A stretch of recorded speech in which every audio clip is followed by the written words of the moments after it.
captured by giant potato bugs. How ignoble.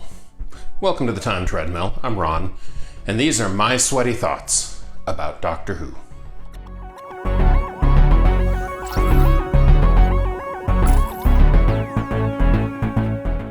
The story Frontios is noteworthy for two major things, one on-screen and one behind the scenes. So first I'll talk about the on-screen thing. At the end of part one, the TARDIS is apparently destroyed. And the original intent was to, in fact, destroy the TARDIS and leave the Doctor and Tegan and Turlough stranded at the end of the universe. The idea was to remove the TARDIS as a plot device and revise the overall structure of Doctor Who.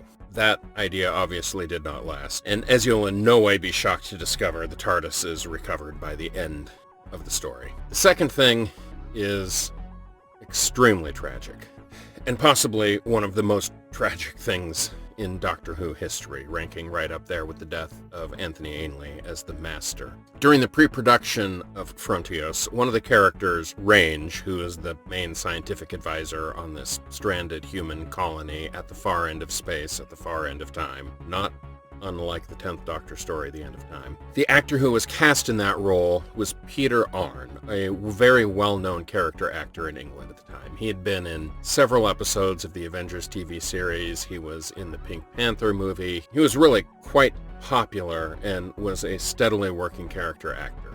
So he was cast in that role and came into the BBC studios to be fitted for his costumes, and all of that went fine. And then he went home that afternoon, and in his flat, he was brutally attacked and murdered by an unknown assailant. Even more disturbing, his then-girlfriend was found dead floating in a river a few days later.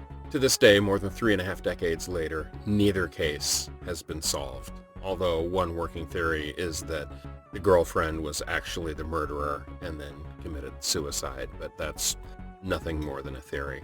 So, needless to say, the part had to be recast in very short order, and another actor was brought in, and he did a fine job. But it's safe to say that tragedy had a strong impact on the execution of the story. As for the story itself, well, there is one other kind of interesting thing about it, and it has to do with Turlough, and I will talk about that tomorrow.